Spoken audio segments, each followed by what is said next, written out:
How to stay motivated when you're just getting started on YouTube. What's going on, y'all? It is your boy back with another video. I'm gonna tell y'all real quick, it's really easy to kind of get into a space where you're kind of, defeated when you're first starting out. But how do you stay motivated when you're starting a YouTube channel? I'm kind of in that space right now where I'm kind of trying to grow on YouTube, but in some cases I may get into a space where I may compare myself to others, right? But it's crazy because it's like, it's not a race, right? You're doing everything that you need to do at your own pace. So don't look, I mean, you watch content, you consume content, but don't compare yourself to others. Like sometimes you may be doing way better than you actually, than you actually think in the moment. Don't look, keep yourself focused and going forward in a direction where you're traveling when it comes to your content. Like don't really overthink it. Like you got to think about, take your time on the channel you're starting on. Take some time to look at those months where you were here and you're now here. It's not a race. Like I know some people quickly want to get to 1,000 subscribers. They want to quickly get to that monetization, watch hours and stuff like that. But at the end of the day, you gotta take those small wins and look at yourself like, damn, I came from here. The other day I was looking back.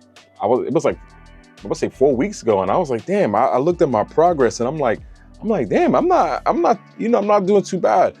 Don't get so, caught up in kind of analyzing how, the numbers and stuff like that.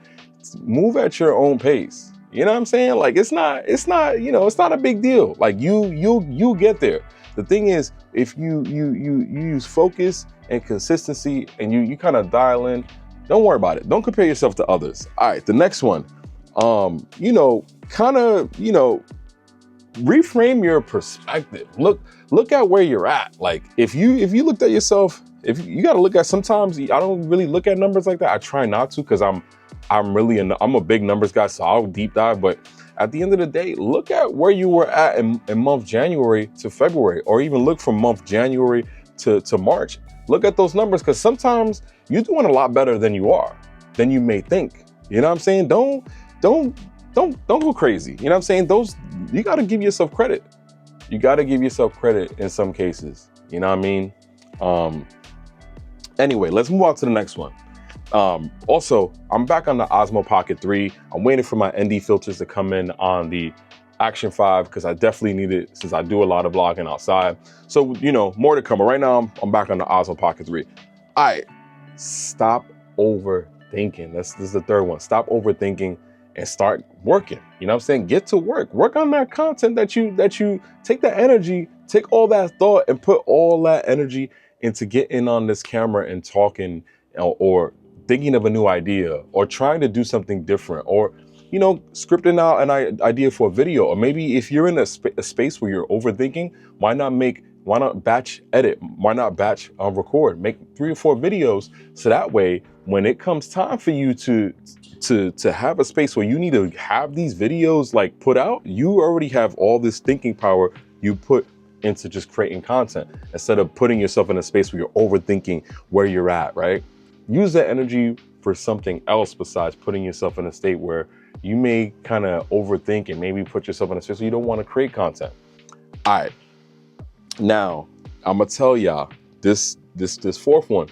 Get in the zone, into a routine. I'm telling y'all, if you have to force yourself to get on the camera for about 5-10 minutes, I've been forcing myself, but now it just becomes a habit. It doesn't feel like it doesn't feel like work. It doesn't feel like a chore. It feels like I'm doing this naturally, because I took that energy that I put into thinking about the what ifs or the what haves. I've actually put that into creating content. So when I go to record, it's like, it's whatever, right?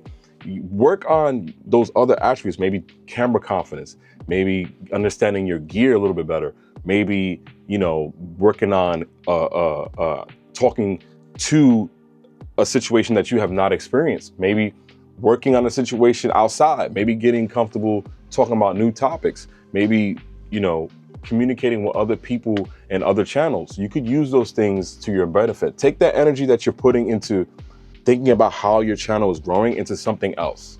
Like that, I think that's the most easiest way to kind of get distracted, but not too distracted on what's happening on the camera. And like this last one, remember why you got started, right? You got started because you wanted to maybe do a diary on your life so you could look back at it years later. Maybe because you want to share it to your family. Maybe you want to keep that, you know, whatever it is, why you got started. Remember why you got started. Don't get too focused as to where you are today. Take that energy into any of those other things. Just ask yourself, why did you actually start creating content on YouTube? Sometimes you have to remember, you know, realize and retell yourself like, yo, I got on YouTube because of X. I got on YouTube because of this. Like, you do those things. Don't put energy into kind of like, oh, my subscribers are here, comparing myself to others, use these things to get out of that writer's block or whatever it is that you're working on and where you're stuck. Take more time talking to the camera so that way you have your mind is busy on creating content. Anyway, I appreciate y'all watching. If you made it all the way to the end, drop a like on the video, subscribe if you haven't. I'll see y'all on the next one. Take care of yourself, take care of each other.